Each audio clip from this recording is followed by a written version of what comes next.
I'll admit it, I didn't play the first game, didn't even try it, but I do know that it got a very mixed review, so when I saw that Bethesda were going to publish a sequel to Rage, I was cautiously intrigued as to what was in store, and let me tell you, my caution served me well. This was a game full of up and downs.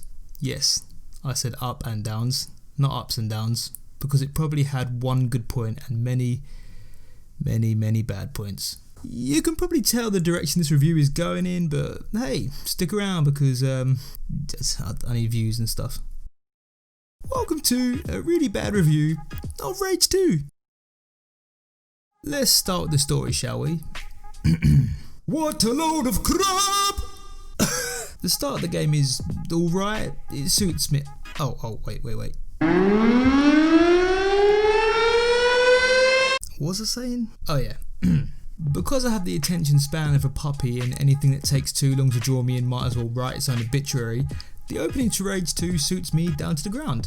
You pretty much get to jump straight into the action, but like many titles, the constant reminders of how to carry out basic tasks come in thick and fast, but considering I've expressed my dislike for this in the past, I'll let it slide. You're introduced to a few characters, the sister and the mother figures, not that it really matters because ultimately they only really serve a purpose for a short time, and then you're off on your journey to carry out Project Dagger! It isn't really anything, the story isn't really anything, and the characters aren't really anything, it's just a big clusterfuck that takes part on Mount Fuckmore. You got this guy, General Cross, who during the loading screen has the creepiest face I've seen since my traumatic experience with Hideo Kojima's PT demo. He isn't actually terrible as far as an antagonist goes, he just doesn't really do anything or have much involvement except at the beginning and the end of the game. Just, do stuff. The whole middle section of the game, and by middle I mean everything after the first hour and everything before the last hour, is a big load of stinky poo poo. I played the whole game and can barely remember what I was actually doing for most of the time. I'd like to say that the ending is a saving grace, but it just isn't. I was actually shocked when the game came to an end because it was so abrupt. Like, if you've ever watched The Sopranos, you know exactly what I'm talking about.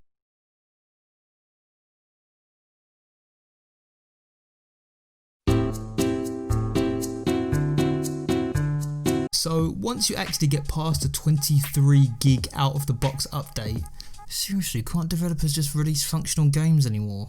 You'll be faced with a very mixed style of gameplay.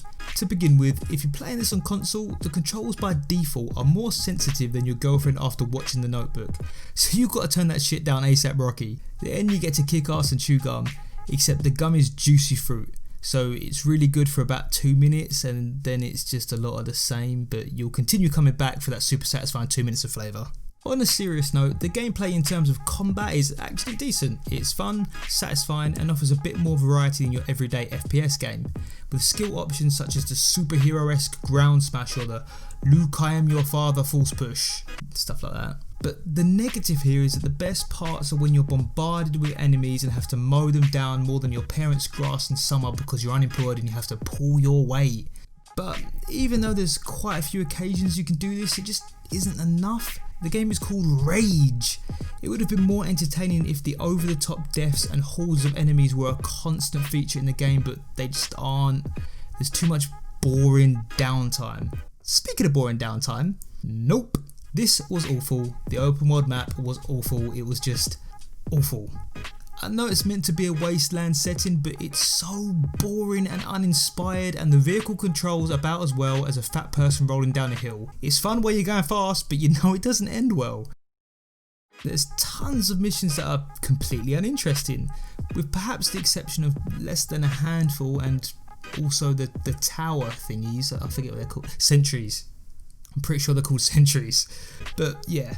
Most of the open world distractions that would normally increase the length of the gameplay are just not that challenging. The upgrade system is okay, it's pretty much what you'd expect, and you can basically progress to the levels you need to in order to complete the game simply by playing the game. The difficulty doesn't increase enough to warrant busting your balls to do the extra content. Now, in terms of performance, like Days Gone, this is another case of, can we just have the next generation of consoles now because mine is on life support and these games are killing it? It's easy to blame my PlayStation, but the reality is the developers know what they have to work with, so don't tailor your performance based on PC, Xbox One or PS4 Pros, because this is actual footage of me on my regular PS4 trying to scroll through the menu. Like, seriously, it isn't something that's hard to nail. The rest of the game actually ran fine and it was much more graphically intense than this, so why is there so much lag on the menu? You've also got your fair share of glitches, which leads me on to my next section. Let me set the scene.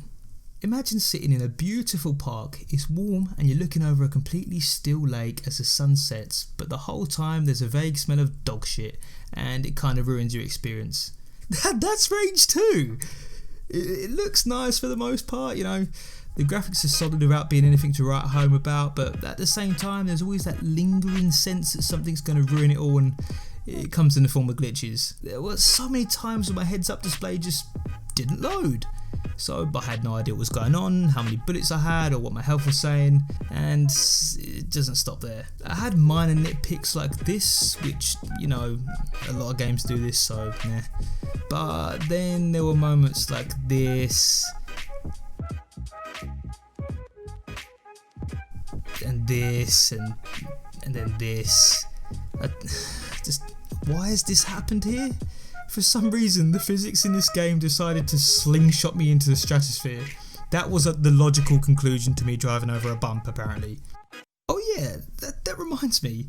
Why, in an open world game, are there so many areas where you can fall off the edge and die? It isn't open world if you can't veer off from the main road too far in fear of falling to your doom. Is it? Glitches aside, the Wasteland setting is an easy design and mostly quite bland to look at. The alternative environments that the game does include and the character models on the other hand are, you know, well designed. The explosive deaths are entertaining to pull off and fit well into the brutal style of combat. The general look of the game is actually quite pleasing and it's consistent throughout, which is surprisingly rare nowadays. So credit where credit is due. In terms of graphics, the game has plenty of flaws and downsides, but the consistency of an above average quality of design, lighting and style gets Rage 2 some bonus points, so you know, wasn't all bad. Yeah, don't have much else to say, so the story! 2 out of 10. I mean, there was a story present in the game, it existed, it was, you know, generic, didn't interest me, and I was so disengaged from it that I didn't really care what was happening, but you know, there was one there. The gameplay! 6 out of 10. At times it was an 8 out of 10 and really entertaining, and at other times it was like, you know, a 3. So I'm happy to give it an above average rating because it did have some positives. The graphics! 6 out of 10. Overall it was nice, nothing groundbreaking, and the setting was bland and a bit uninspired, but you know, generally fairly decent I suppose. The overdrive effect! 5 out of 10. Boring idea, been done so many times, nothing really unique, but it did have some actual mental moments of real fun, so there is some entertainment value here. And overall it's a 4.5 out of 10. There was some potential here, but the game just wasn't executed properly in so many ways, so yeah. Thanks for watching. It's been a little while since I uploaded any content, so I hope you liked this video. I was busy with a charity event, which was all streamed on Twitch. We raised so far over £800 for grassroots suicide prevention, and that's still going up. So yeah, there was that. That's about it. More content soon, I guess. Also social media, which is basically just Twitter. So yeah, Twitter.